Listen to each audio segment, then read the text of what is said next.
This is Andy Purewal for Boxing Social in association with Betfred, and I'm joined by Jamie Moore. Jamie Moore on a rare Sunday. Jamie, how are you doing? Mate, this never happens. So I'm usually at all family on a Sunday. So you've done well. But as you mentioned in the messages, you are probably now my adopted son. So it does technically class as family. So Exactly like Jamie, exceptions have to be made. Of course, family relations aside, our rivalry will go head to head later on, but we can touch on that later on as West Brom get ready to overcome Man United. Let's touch on boxing though, Jamie. Last night we returned to UK shores for British boxing. Some controversy, some shocks. Let's start off with the shock result: Josh Warrington losing to Maurizio Lara. Your thoughts on the fight? no, mate, it was obviously like everyone else. It's just a massive shock. It's an age-old discussion about, people have been talking about this for years. Taking your eye off the ball. Those type of fights are potentially the worst ones, slipping up before big ones and stuff. I've just spoke to Steve Wood, actually, his manager, and he's had injury problems like everyone does, but by the sound of it, there was worse than usual. And look, thankfully the main thing is he's all right. He did go to hospital and he's come out, and the scans was clear and stuff, but he has picked up a few superficial injuries as well, which but they'll heal up. He's got a broken heart, as you can imagine. But I just think when it's really difficult when you've achieved what someone like Josh Warrington's achieved, and you're in that situation, new promoter, no crowds, he's used to fighting off their energy. Do you know what I mean? And then you're in with an opponent after the type of fights he's been involved in over the last few years. You're then in with in a non-title fight against a lesser opponent. You feel like he's a lesser opponent, and no matter how much you try and G yourself up for it and try and get up, if you haven't got the natural instinctive feelings where the butterflies are going in and the nerves are kicking in, once you end up in that situation where he got hurt and he got buzzed up, you can't just switch it on. That's it. So all in all, by the sound of the whole situation in terms of the bubble, which is a foreign environment anyway, is when you've never done it before, fighting in front of no crowd, taking injuries in there, being involved in a fight where you're overlooking it. There was a lot of stuff going on by the sound of it, which wasn't ever going to go in his favour. And if you look at the other guy's situation, young puncher, big opportunity, 4 weeks notice, life-changing opportunity. It's everything. Momentum, all that stuff. It was going for him. It's like a big underdog, no pressure on him. So yeah, it's fucking life. Oh, life's cruel sometimes. What did you make of the fight itself, Jamie? Was you surprised at all by the tactics Josh employed? Especially, watching from home, you could see how hard Mauricio Lara was hitting, and when he was landing, you could see it was buzzing Josh pretty much every time. Was you surprised he maybe didn't look to maybe take that bit more of a cautious or defensive approach after the initial shots were landing? Yeah, but I think I was surprised because Josh isn't an evasive fighter in terms of head movement and foot movement, but he's very, very tight usually. So that surprised me. Having conversations with a few people while the fight was going on, we was all saying we was surprised how clean he was getting hit. And obviously, when he's in there with a puncher, if you're getting hit clean, eventually it's going to take its toll. And I didn't think he'd probably get to him that early at the stage he did when he got hurt in the fourth round. I've got to be honest as well. I think the fight should have been stopped then. He wasn't responding to the referee's instructions in terms of being able to do what he was asking him to do. And that in itself is the reason why a referee asks you to walk towards him, is to see whether he's capable of doing it. And if he's not, then that means he's not capable carrying on the fight. So why ask him the question? He doesn't do what you've asked him to do, and then you let the fight go on anyway. What's the point in that? You know, at the end of the day, thankfully he's okay. But God, there'd be massive, massive questions asked about the referee if something, you know, more serious would have happened to Josh. Then the questions would be asked: why was he allowed to carry on? And rightly so. So you know, you've got to give Josh massive credit for his durability and his tenacity and being able to come through that. But he shouldn't have been in that position to be able to do that, because he should have been protected. With the fight itself, you're saying there, Jamie, you feel that it should have been stopped. Were you surprised that maybe he wasn't pulled out then when he went back to his corner at the end of the 4th round, that his team didn't pull him out? Oh no, I wasn't surprised at the end of the 4th round, because I was surprised the referee didn't stop it, and then the fight went on, and then the bell went not long afterwards. So then your corners, it's early enough in the fight for him to recover. You know, so put that on my toes. Then when Carl boxed Josh Warrington, he was hurt really badly early on, but you know, he probably not as, and he didn't get dropped, so he wasn't as badly as Josh, but that similar situation. And you've got to give your fighter the opportunity to get his senses back, get his legs back underneath him, and get back into the fight. It was early enough for him to do it. So no, I don't think corner should have pulled him out. They gave him the opportunity to go back out there and see. You could still see his legs were shaky when he went back out there, but he was given the opportunity. I think in that situation, early on in the fight like that, the corner did the right thing, but the referee, I believe, should have stopped the fight when it should have been stopped. Was there a point later on in the fight, Jamie, that you thought the fight should have been stopped, whether that being through Josh being pulled out by his corner or from the referee, other than obviously? Yeah, I think the longer the fight went on, then there was probably reason to be able to pull him out in different scenarios, different opportunities. But it's a difficult decision, because you know how durable and resilient Josh is. You know what his engine's like. You know he can keep going. So, and you know what the prize is after it. You know, he's apparently in eight weeks time or whatever, he was going to be fighting for the Ring Magazine belt. It's just that they're the big decisions what should be made, and you know, your health has got to come first. So yes, maybe he should have been saved. And there's a lot of people going to be asking questions about certainly the officiating of it, because Josh came through it and he's okay. But you know, what happens if something more serious would have happened? How taxing on the body will a defeat like that be for Josh? And throughout his career, you know, the Frampton fight itself was a very tough fight for both men. You know, but how taxing will that be on Josh's body? And what kind? I've saw people mentioning is a fair point.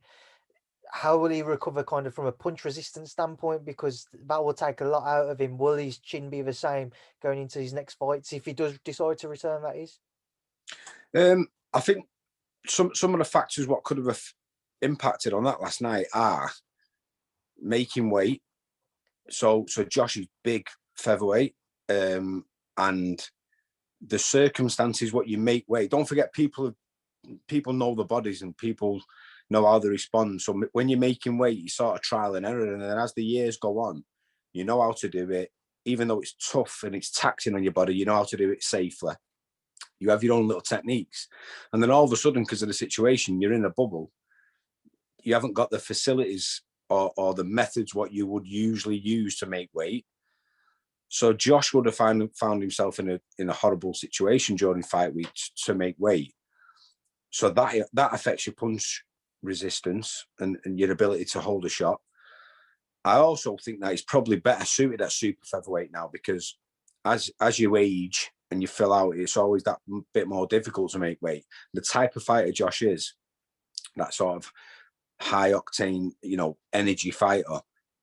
If you drained at the weight, you're never going to be able to perform the same. So maybe it was in a combination of factors, and maybe that's one of them, that it's time to move up. You know, what is he now? Is he 29, 30? 30, I believe. Yeah, he's 30 years old. So I think he's, you know, if he's earning enough money, he might not even have the desire to carry on. But by the sound of it, he's got a few injuries to overcome. He's probably going to have surgery. So it's going to be a while before he fights again. But if he does have that determination to carry on, I'd probably see it at super featherweight if he's going to still be able to perform to the best of his abilities. Jamie, moving on to one other fight on the card before we come on to some of your fighters. Another one which caused controversy, caused controversy last night was the Zelfa Barrett Kiko Martinez fight. Scorecards reading 118, 111 twice, and the other one 116, 113, I believe. Just kind of your thoughts on the cards and the reaction to it. That's the sad part of it, and is we're talking about the cards again, and it was a great little fight. You know, it's good clash styles, high, you know, strong punching pressure fighter against a slick back foot boxer who's a puncher as well. Great fight, and then the shines took away from it by the scorecard. I thought it was a close fight, and I thought Zelfa just nicked it, but I couldn't have argued either way. If Kiko would have got the decision by round or two, I couldn't have argued either way. But it's not fair on the fighters, you know. So just for argument's sake, if my card was right, the way I'd scored it, and Zelfa had just nicked it by a round, we'd all be saying, what a great learning fight for him. He's ticked a few boxes, he's answered a few questions, he's shown some areas in his game where he needs to address and improve on. But that's what these sort of fights are for. So great. And we'd be talking about it in a positive spin. And again, instead, we're talking about the judges.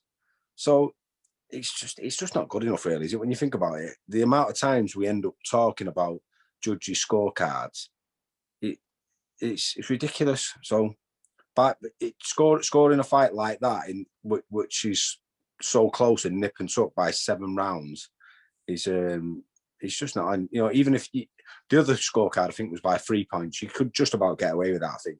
But 7 rounds is ridiculous. But I think Zelfa, you know, when you watch the fight and you think about the pattern of the fight and how it went, he sort of allowed Kiko a little bit too much momentum coming forward.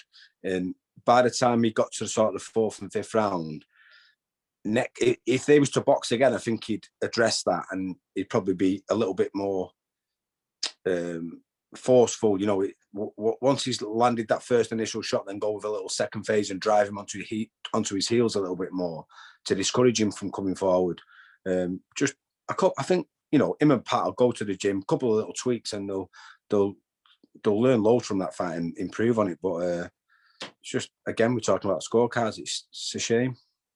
Jamie, what do you think it is that maybe over his last 2 or 3 years in particular, we're seeing it mentioned more of the cards? Do you think it's kind of the judging kind of starting to go down the waywards now, going down and not necessarily being as good as what it was? Or do you think is the impact of kind of social media? Everybody has a voice now, everybody can discuss it, so it is generating more interest. And why do you think it is? Mate, it's difficult to put your finger on where exactly the problem is. Obviously, it has to lie with the judging in some way, but what's the reason behind it? Maybe it is because social media is such a influential thing now, and maybe they're overthinking the actual fight because they want to try and get it absolutely spot on, and maybe they're not concentrating enough. I don't know, mate. I'm just surmising here, but I don't think it's that difficult to score a fight. I've got to be honest with you, especially when you've been involved in boxing for so long. It's not difficult to score a fight. So let's look at it from another point of view then, for argument's sake. We're talking about a close fight. So in a way, I'm really going to stick up for the judges here now. You could go, well, it is a 7-round fight, because even though there was a close round, I still preferred his work to the other one.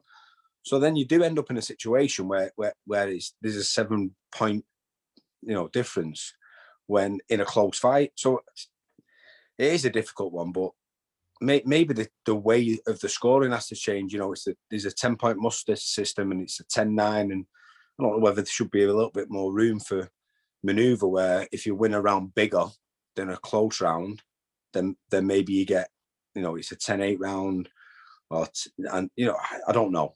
I'm just thinking of a few ideas here, but it probably does need addressing, because how do you win a fight by, when I won the British title, I won it quite easily and handily, and I won it by 7 rounds.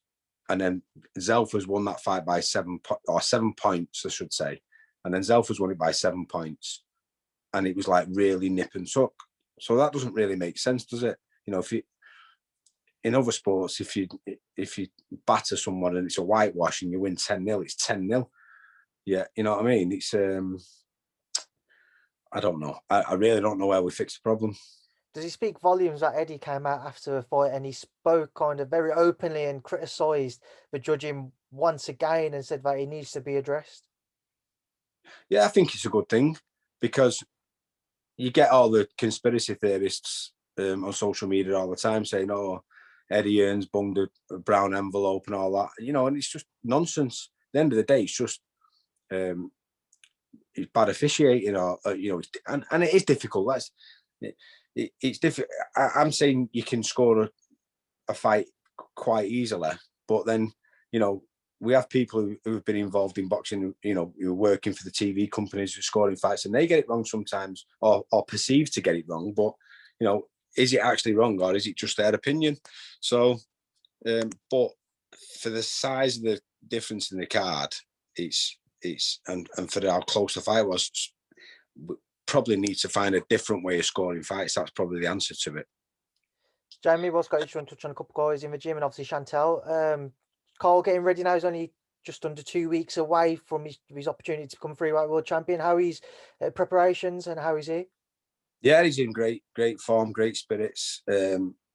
Obviously, the extra £4, you can see the difference in energy in the gym and stuff, and it just gives him that extra bit of cushion. So he's not dragging himself down to 9 stone. So yeah, he's in good form, and I think you can just see it in him now. He's had a lot of pressure on him over the last couple of years with stuff outside of the ring. So it's like a weight off his shoulders now. He can just totally concentrate on boxing and training, and he's in a good place. Yeah. Carl's unintentionally, do you think he's got under Jamal's skin a bit, because we've seen him kind of reacting over social media, tweeting back and forwards? Do you think he has kind of annoyed Jamal a little bit? If he has done that, it's probably intentional. I know what Carl's like. He does like to have a little niggle, and he plays some little mind games, but it's all in fun. He has got a lot of respect for Jamal, and vice versa as well. So I'm sure, even though they're having the little niggles and just playing around with each other, I'm sure they'll be nice and respectful when they come face to face, and they'll put a show on for the fans as well. Yeah.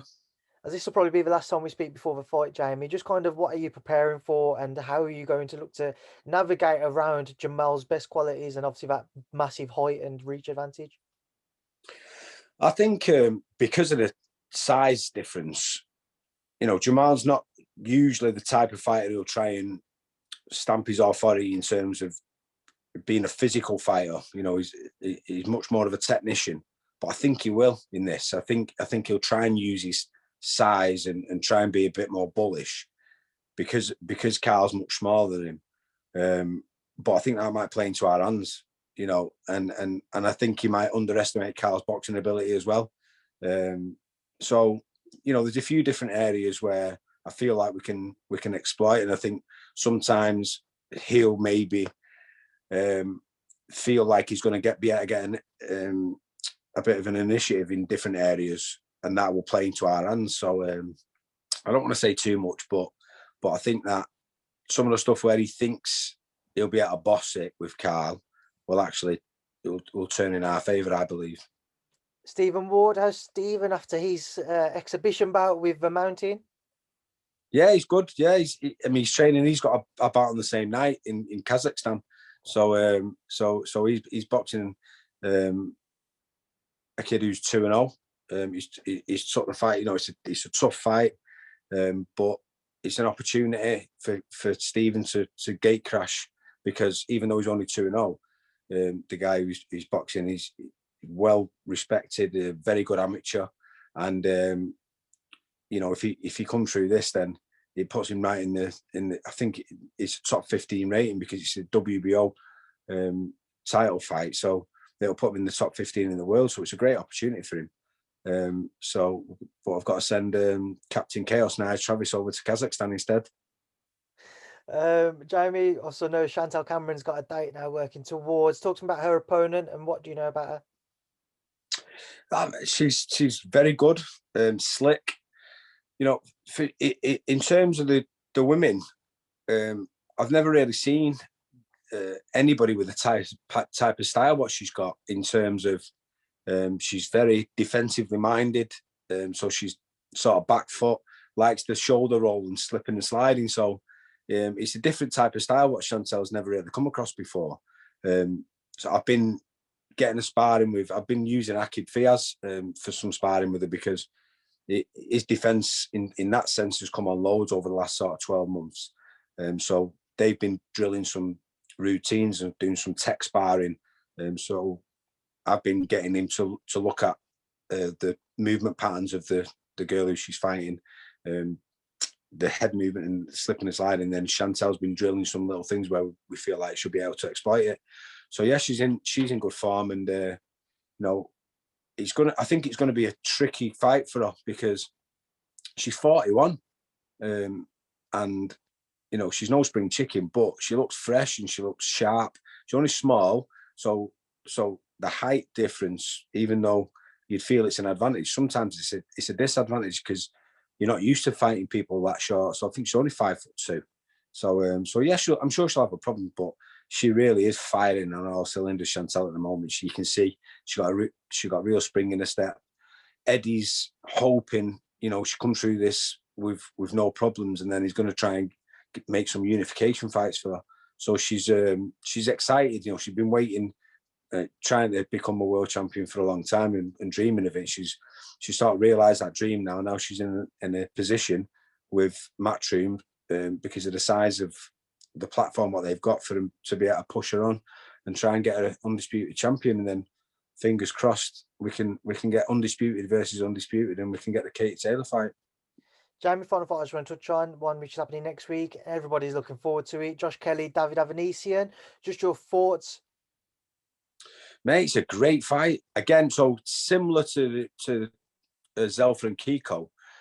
That clash of styles, I think, is going to be fantastic. I think Josh Kelly might surprise us. You know, I think Evanesian's very, very good, very tough, very strong, and you know, Josh he drew out in New York, was it? Yeah. Yeah, and that was a difficult fight for him. But I think he'll have took a lot of lessons from that fight and put them into place. Adam Boo's a very smart man, good tactician, and I'm sure they've tweaked a few little things from that fight. So I think that on paper it's 50-50, and it really is. But I think I've got a feeling that Josh Kelly's going to surprise a lot of people. Right, Jamie, we'll leave it there now because it is half an hour from kickoff. So I think I want to leave you to get your tissues ready to cry into when West Brom overcome Man United. Mate, I cannot wait till it's about 5-0, and I'm going to start screenshotting stuff and sending it to you. Mate, that's fine because I don't think it will be. Like I said to you earlier, we've had a good record against the top teams other than Man City at home. We was unlucky against you at Old Trafford as well. So I've got a feeling we'll draw. I've got a feeling we'll draw. We might even nick it. I'm glad it's not Old Trafford because we're playing better away from home. So I'm going to put 5-0 on. I'm going to get on my betting app now. I'm going to put 5-0 on, and when it comes in, I'm going to send you 100 quid. Go on, I'll hold you to that. Right, mate. It's a pleasure to catch up with you. Look after yourself. Obviously, best of luck with the rest of the preparations for Carl and the rest of the team. And I'll speak to you soon. Thanks for speaking to Boxing Social. Cheers, Dan.